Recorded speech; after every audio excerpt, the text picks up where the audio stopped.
Hola, ¿qué tal? Los saluda Jason Guevara y somos Ministerio Gospel.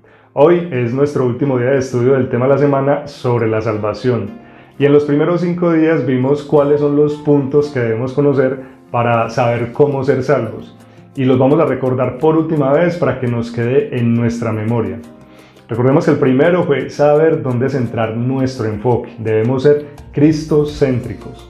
El segundo aspecto es creer en Él o poner nuestra fe en Él. Tercer aspecto fue arrepentirnos genuinamente y pedir perdón. Cuarto aspecto es recibir la gracia de Dios. Y el quinto y último aspecto que vimos se trata de ser sellados por el Espíritu Santo. De este modo ha quedado completo el proceso de salvación. Pero ayer veíamos cómo saber si la salvación se pierde o no. Pero más que responder a esta pregunta, decíamos que la pregunta verdaderamente correcta es si somos verdaderos cristianos o no. Y en este sentido, veíamos ayer las características de un falso cristiano. Y hoy nos vamos a centrar en las características de un verdadero cristiano. Y creemos que concluyendo esto, cada uno de nosotros podemos respondernos a sí mismos de manera sensata si perdemos la salvación o no. O en su defecto, si realmente somos verdaderos cristianos o no. Empecemos entonces. El verdadero cristiano ha nacido de nuevo y no practica el pecado ni hace las cosas que hace el mundo. Esto es lo que nos dice Primera de Juan, capítulo 5, versículo 18. Todo aquel que ha nacido de Dios no practica el pecado, pues aquel que fue engendrado por Dios le guarda y el maligno no le toca. Un verdadero cristiano no anda conforme a la carne. Esto es lo que nos dice el apóstol Pablo en Romanos 8, verso 1. Ahora pues, ninguna condenación hay para los que están en Cristo Jesús, los que no andan conforme a la carne, sino conforme al Espíritu. El verdadero cristiano nunca vuelve atrás de donde salió, siempre avanza y nunca retrocede. Esto es mencionado en la Epístola de los Hebreos, capítulo 10, verso 39. Pero nosotros no somos de los que retroceden para perdición, sino de los que tienen fe para preservación del alma. Jesús promete al verdadero cristiano vida eterna y que nadie lo podrá arrebatar de la mano del Padre. Eso es lo que nos dice en su Evangelio el apóstol Juan, capítulo 10, versos del 27 al 29.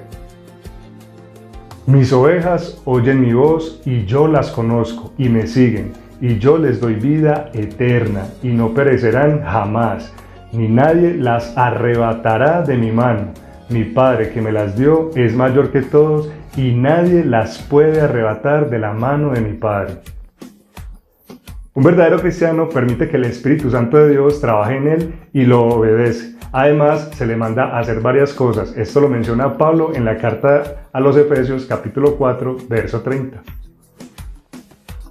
Y no contristéis al Espíritu Santo de Dios, con el cual fuiste sellados para el día de la redención. Quítese de vosotros toda amargura, enojo, ira, gritería y maledicencia, y toda malicia. Antes se benignos unos con otros, misericordiosos, perdonándonos unos a otros, como Dios también os perdonó a vosotros en Cristo. Un verdadero cristiano se ocupa de su salvación, como lo ordena Pablo en la epístola a los Filipenses, capítulo 2, versículo 12. Por tanto, amados míos, como siempre habéis obedecido, no como en mi presencia solamente, sino mucho más ahora en mi ausencia. Ocupaos en vuestra salvación con temor y temblor. En el versículo anterior vemos cómo Pablo les indica a los cristianos que se ocupen de su salvación. Finalmente, a los verdaderos cristianos nadie podrá separarlos del amor de Dios. Y eso también nos lo dice Pablo en la carta a los Romanos, capítulo 8, versos 38 y 39. Por lo cual estoy seguro de que ni la muerte ni la vida, ni ángeles, ni principados, ni potestades, ni lo presente, ni lo porvenir, ni lo alto, ni lo profundo, ni ninguna otra cosa creada nos podrá separar del amor de Dios, que es en Cristo Jesús, Señor nuestro. Bueno, como conclusión, no perdamos el tiempo preguntándonos o discutiendo si la salvación se pierde o no. Más bien preguntémonos a nosotros mismos, ¿soy realmente un verdadero cristiano como la Escritura manda? Según la Biblia, ser un verdadero cristiano implica que no pequemos.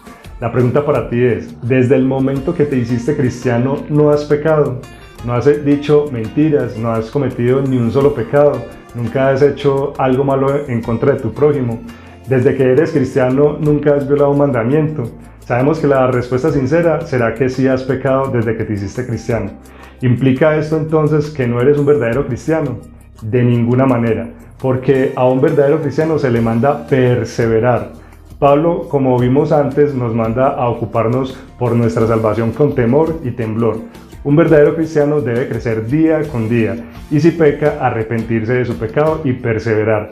Claro está, que otra cosa es, por ejemplo, conocer el camino de Dios, dejarlo todo y volvernos a la carne, ¿cierto? Volver al lugar de donde Dios nos sacó. En esos casos no son verdaderos cristianos y mejor les habría sido no conocer la verdad. Pero claro que un cristiano tiene que batallar por su propia salvación, ¿cierto? Luchemos día a día por mantener nuestra salvación para al final poder decir lo que dice Pablo en 2 Timoteo capítulo 7, verso 8. He peleado la buena batalla, he acabado la carrera, he guardado la fe.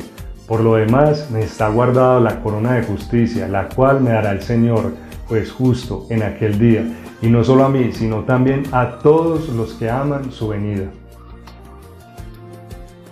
Nadie dijo que ser un verdadero cristiano sería fácil, pero por eso se nos llama a perseverar y nunca retroceder.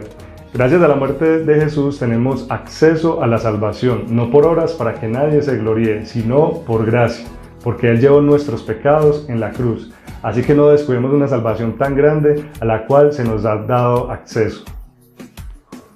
¿Cómo escaparemos si descuidamos una salvación tan grande? La cual, habiendo sido anunciada primeramente por el Señor, nos fue confirmada por los que oyeron. El fin de toda nuestra fe es Jesucristo, la cual será probada. Es obtener la salvación de nuestra alma. Así que debemos perseverar en mantener nuestra fe hasta el final.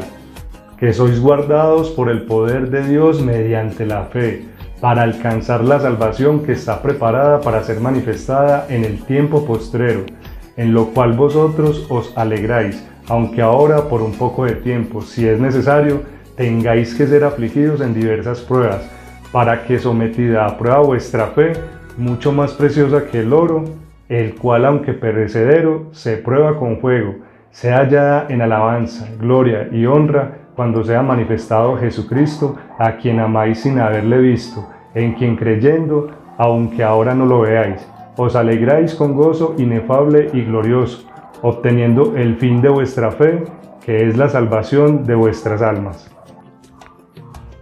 Así es, el fin de nuestra fe es la salvación del alma. Veamos este otro pasaje donde Pablo escribe lo siguiente a la iglesia de los Corintios, y lo encontramos en 2 Corintios capítulo 15 versículos 1 y 2. Además os declaro, hermanos, el evangelio que os he predicado, el cual también recibisteis, en el cual también perseveráis, por el cual asimismo, si retenéis la palabra que os predico, sois salvos, si no creísteis en vano. Debemos estar firmes porque la misma escritura dice: porque se levantarán falsos cristos y falsos profetas, y harán grandes señales y prodigios, de tal manera que engañarán, si fuere posible, aún a los escogidos. Finalmente, si conoces a alguien que está en alguna secta que diga que son salvos y pueden hacer cualquier cosa como fornicar, emborracharse, adulterar, etc., porque ya son salvos por gracia, por favor sácalo de ahí, porque ahora surgen cada vez más sectas de este tipo donde tienen las personas totalmente engañadas. A las personas que dicen que pueden hacer lo que quieran porque son salvos por gracia, recuerden lo que la Biblia misma dice. ¿Qué pues diremos? ¿Perseveraremos en el pecado para que la gracia abunde? En ninguna manera, porque los que hemos muerto al pecado, ¿cómo viviremos aún en él? No pierdas el tiempo discutiendo con tu hermano si la salvación se pierde o no. La salvación siempre está allí disponible para el que la quiera. Jesús murió por ti y por mí para que fuéramos salvarnos. Tenemos acceso a esa salvación no por nuestras obras, sino por gracia. Más bien, usa tu tiempo para hablar del plan de salvación a personas que no lo conocen. Enséñales cómo, según la Escritura, una persona puede ser salva e instalo a imitar a Jesús en todo, a aborrecer el pecado y ayúdalo a perseverar en su fe hasta el final. Finalmente, si piensas que la salvación no se pierde, de igual forma debes perseverar en la fe, aborrecer el pecado, estar en el Espíritu y no en la carne. El hecho de creer que no se pierde no implica que puedas obviar todo lo que la Escritura dice que un verdadero cristiano debe ser y hacer. Por otro lado, si crees que la puedes perder, de igual forma debes perseverar en la fe, aborrecer el pecado, estar en el Espíritu y no en la carne. Así que dejemos de discutir sobre este tema y usemos nuestros esfuerzos para contarles a otros que Jesús murió en la cruz por ellos, para que por gracia puedan ser salvos. Cumplamos con esto que nos dice en su Evangelio Marcos capítulo 16, verso 15. Y les dijo, id por todo el mundo y predicad el Evangelio a toda criatura. Luchemos por llevar este mensaje de salvación a toda criatura. Dios los continúe bendiciendo. Chao.